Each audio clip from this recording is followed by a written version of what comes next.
అందరికీ నమస్కారం. మనం మొన్న ఇటీవల వీడియోల్లో చాలాసార్లు చెప్పుకున్నాం. ఏమనంటే లిక్కర్ స్కామ్ కంటే పెద్ద స్కాములు జగన్మోహన్ రెడ్డి చాలా చేశాడు. అది మైనింగ్ స్కాము, వాటిల్లో ఇసుక ఒకటి, బాక్సైట్ ఒకటి, క్వాడ్జ్ ఒకటి, ఇలాంటివన్నీ ఆంధ్ర రాష్ట్రంలో ఉన్న సహజ వనరులన్నిటినీ కొల్లగొట్టేశాడు. కొన్ని లక్షల కోట్ల రూపాయలు జగన్మోహన్ రెడ్డి అధికారాన్ని ఉపయోగించుకొని అనధికారికంగా సంపాదించాడు అని చాలా వీడియోస్లో చెప్పుకున్నాం. నిన్న మైలవరం ఎమ్మెల్యే వసంత కృష్ణ ప్రసాద్ గారు ఒక మీడియా ఇంటర్వ్యూలో పాల్గొని ఆయన ఏం చెప్పాడు అనేది ఒకసారి చూద్దాం. లిక్కర్ కంటే ఇసుక స్కామే పెద్దది. లిక్కర్లో మొత్తం ఎంత స్కామ్ జరిగిందని మనం చెప్పుకున్నామంటే ఉరామరిగా దగ్గర 1,00,000 కోట్ల రూపాయల స్కామ్ జరిగింది. 3,500 కోట్ల రూపాయలు కేవలం డిస్టిలరీల దగ్గర నుంచి తీసుకున్న ముడుపులే. వీళ్ళు మాన్యువల్గా అమ్మిన మందు, వీళ్ళు ఏదైతే నాసి రకం మద్యాన్ని ప్రజలకు ఇచ్చారో 50 రూపాయలు విలువ చేసేది 250 రూపాయలకి కనీసం ప్రమాణాలు పాటించకుండా తయారు చేసి ఆంధ్ర రాష్ట్రంలో దాదాపుగా 1,00,000 మంది ఆ కల్తీ మద్యం ద్వారా బలయ్యారో వాళ్ళందరి చావులకి కారణమయ్యారు YS Jaganmohan Reddy and co అని మనం ఎప్పుడు చెప్పుకుంటూనే ఉన్నాం. 1,00,000 కోట్ల కంటే పెద్ద స్కామ్ అంటే ఇంకెంత చేసి ఉండాలి అనేది ఒకసారి మనం ఈరోజు విశ్లేషించే ప్రయత్నం చేద్దాం. జగన్ ప్రభుత్వ హయాంలో జరిగిన లిక్కర్ స్కామ్ కంటే నాటి ఇసుక కుంభకోణమే చాలా పెద్దదని మైలవరం టీడీపీ ఎమ్మెల్యే వసంత కృష్ణ ప్రసాద్ అన్నారు. వసూళ్లకు విజయవాడను డెన్గా ఎంచుకున్నారని, బియాండ్ కాఫీ హౌస్కు చెందిన సుధీర్ ఈ వసూళ్లు చేపట్టేవాడని చెప్పారు. వైసీపీ 5 ఏళ్ల పాలనలో కృష్ణప్రసాద్ ఆ పార్టీలోనే ఉన్నారు. జరిగిన అక్రమాలన్నీ ప్రత్యక్షంగా చూశారు. ఇప్పుడు ఆయన ఈ మాట్లాడడం ప్రాధాన్యం సంతరించుకుంది. జగన్ అడ్డగోలు నిర్ణయాలను అడ్డుకోవడంలో ఆయన వైసీపీ నాయకత్వం టార్గెట్ చేసింది అని కూడా చెప్పారు. ఇది ఎన్నికలకి ముందు వైసీపీ మైలవరం ఎమ్మెల్యే వసంత కృష్ణ ప్రసాద్ గారు జగన్మోహన్ రెడ్డి యొక్క ఆకృత్యాలని, జగన్మోహన్ రెడ్డి యొక్క మనస్తత్వాన్ని, జగన్మోహన్ రెడ్డి యొక్క అనుయాయులు తీసుకునేటువంటి నిర్ణయాలని, ప్రజా వ్యతిరేక నిర్ణయాలన్నింటినీ వ్యతిరేకించి తెలుగుదేశం పార్టీలో ఆయన చేరటం జరిగింది. దేవినేని ఉమా గారిని పక్కన పెట్టి మరీ వసంత కృష్ణ ప్రసాద్ గారికి చంద్రబాబు నాయుడు గారు అక్కడ ఎమ్మెల్యేగా పోటీ చేసే అవకాశం బీఫామ్ ఇవ్వడం జరిగింది. జగన్మోహన్ రెడ్డి హయాంలో 5 సంవత్సరాలు ప్రభుత్వాన్ని దగ్గరగా చూసిన వ్యక్తిగా, జగన్మోహన్ రెడ్డి యొక్క మనస్తత్వాన్ని స్టడీ చేసిన వ్యక్తిగా ఈయన ఈరోజు బయటకు వచ్చి ఇసుక స్కాము చాలా పెద్దది అని చెప్పడం జరిగింది. మనమే చూసాం, ఎవరిదాకా ఎందుకు. భవన నిర్మాణ కార్మికుల ఆకలి కేకలకి జగన్మోహన్ రెడ్డి కారణమయ్యాడు. ఏ విధంగా? ఆంధ్ర రాష్ట్రంలో ఉచితంగా లభించే ఇసుకని ఆపేశాడు అధికారంలోకి రాగానే.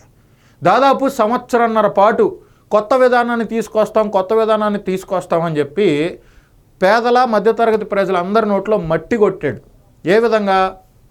ఫ్రీగా దొరికే ఇసుక. ఇప్పుడు సపోజ్ బాపట్ల ఉందండి, చీరాల ఉంది, వేటపాలెం ఉంది, ఇలా ఆంధ్ర రాష్ట్రానికి మొత్తం 1000 కిలోమీటర్ల సముద్ర తీరం ఉంది. ప్రతి పట్టణం దాదాపుగా సముద్రానికి దగ్గరగానే ఉంటుంది. ఇసుక విపరీతంగా లభ్యం అవుద్ది మన దగ్గర. ఓకే, అలాంటి ఇసుకని మేము అక్కడి నుంచి తీసుకొచ్చి ఇక్కడ వేసినందుకు టన్నుకి ఇంత రూపాయలు, ఇన్ని రూపాయలు అని చెప్పి ఎక్కడా లేని రేట్లని జగన్మోహన్ రెడ్డి పెట్టాడు. ఒక ట్రాక్టర్ ఇసుక 2,000కి 3,000కి, ఏది అక్కడ ఇసుక కొట్టినందుకు ఆ ట్రాక్టర్ బాడిగా మొత్తం కలుపుకుంటే 2,000కి 3,000కి వచ్చే ఇసుకని 10,000 12,000 కూడా దొరకని బంగారంలాగా చేశాడు జగన్మోహన్ రెడ్డి.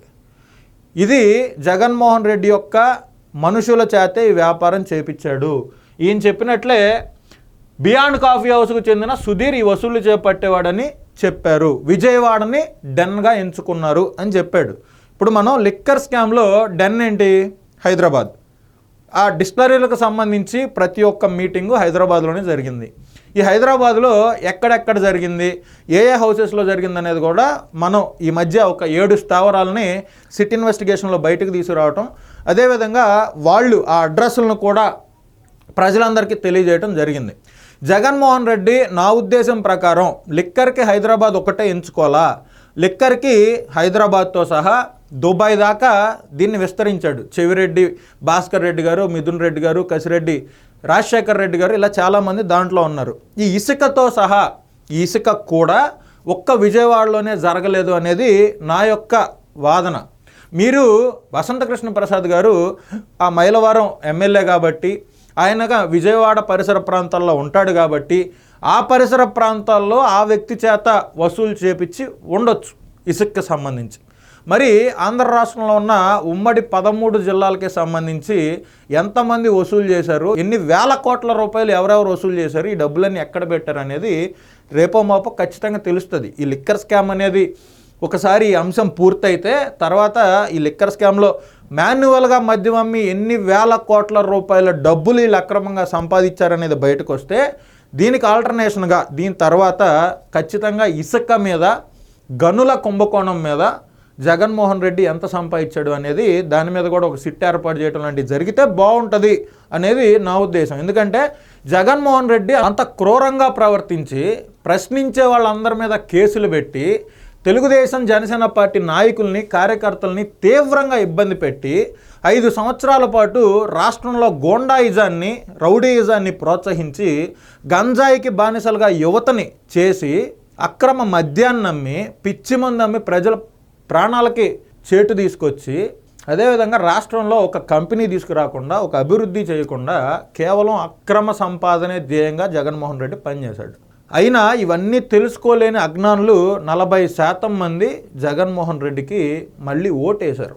సరే, కూటమి ప్రభుత్వం 164 సీట్లు వచ్చినాయి, 11 సీట్లే జగన్మోహన్ రెడ్డికి వచ్చినాయనే ఆనందమే కానీ ఒక పక్క 40% ఇంకా జగన్మోహన్ రెడ్డిని ఎందుకురా నమ్మారు, జగన్మోహన్ రెడ్డి అసలు ఏం చేశాడు, 2 లక్షల కోట్లు నేను బటన్ నొక్కా అంటున్నాడు.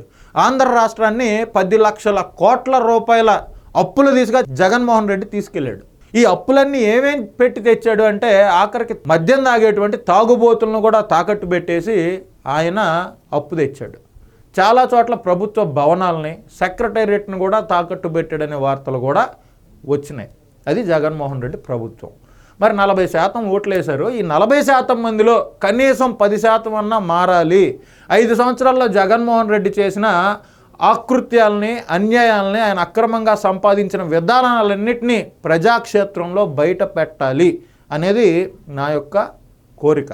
వీటిలో భాగంగానే సిట్ ఇన్వెస్టిగేషన్ జరుగుతుంది. దాని గురించి నేను పూర్తిగా మీకు మద్యం గురించి చెప్పా, ఇసుక గురించి కూడా ఇప్పుడు నేను గత వీడియోలో కూడా చెప్పా, ఇప్పుడు వసంతకృష్ణ ప్రసాద్ గారు మాట్లాడడం జరిగింది. సో ఇసుక అనేది మందు కంటే, ఏదైతే మద్యం స్కామ్ జరిగిందో దానికంటే 4 రెట్లు పెద్దది అనేది చాలామంది వాదన.